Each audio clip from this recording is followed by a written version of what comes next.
مسئلہ کشمیر بھارت کا داخلی معاملہ نہیں ہے، سلامتی کونسل نے کشمیر کو عالمی سطح پر متنازع قرار دے دیا، بھارتی موقف کو بھی مسترد کر دیا۔ اقوام متحدہ میں مستقل چینی مندوب کا کہنا ہے کہ کشمیر میں بھارتی یک طرفہ اقدام سے تناؤ کی صورتحال پیدا ہوئی، چین کی خود مختاری کی بھی خلاف ورزی ہوئی۔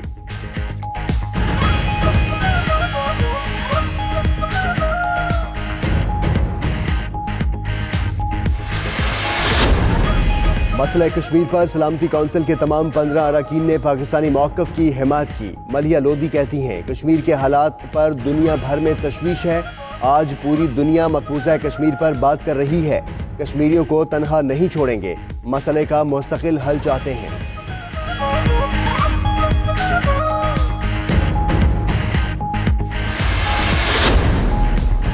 وزیر خارجہ شاہ محمود قریشی نے سلامتی کونسل میں کامیابی کو تاریخی قرار دے دیا، کہتے ہیں بھارت کشمیریوں کی آواز دبانے میں ناکام ہو گیا، مسئلہ کشمیر اب کسی کا اندرونی معاملہ نہیں رہا، دنیا مقبوضہ کشمیر کی صورتحال پر نظر رکھے ہوئے ہے، بھارت کب تک مقبوضہ کشمیر کی آواز پر پابندی لگائے گا؟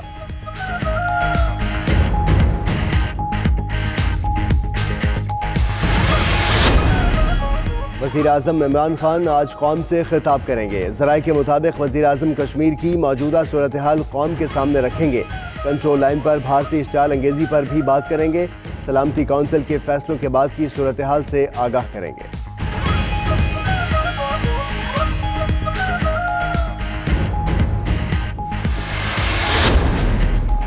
بھارتی اپوزیشن جماعت کانگریس نے مسئلہ کشمیر پر سلامتی کونسل کے اجلاس کو بھارت کی ناکامی قرار دے دیا۔ کانگریس کے ترجمان نے اعتراف کیا کہ سلامتی کونسل کا اجلاس پاکستان کی کامیابی ہے۔ ادھر سابق نائب امریکی وزیر خارجہ رچرڈ باؤچر کی مودی حکومت پر تنقید، کہا مقبوضہ کشمیر کی حیثیت ختم کرنے کا بھارتی اقدام بدترین اور تاریخ کو مٹانے کی کوشش ہے۔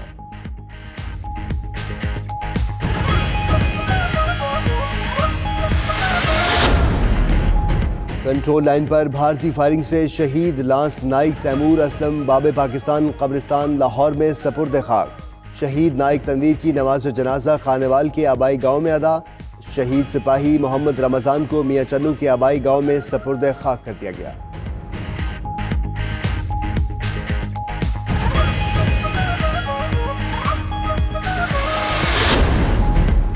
خوزدار کی تحصیل ظاہری میں نامعلوم افراد کی فائرنگ، لیوی ذرائع کے مطابق فائرنگ سے قبائلی رہنما نواب امان اللہ خان زرکزئی جاں بحق، فائرنگ سے نواب امان اللہ خان کا 14 سالہ نواسہ اور 2 ساتھی بھی جاں بحق ہو گئے۔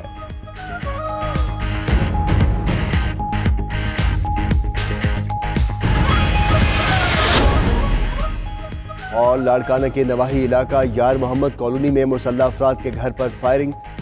کے نتیجے میں 4 افراد جاں بحق، 1 زخمی، قتل ہونے والوں میں شوہر بیوی اور 2 جوان بیٹے شامل، ملزم فائرنگ کے بعد فرار ہو گئے، لاشوں اور زخمیوں کو ہسپتال منتقل کیا گیا۔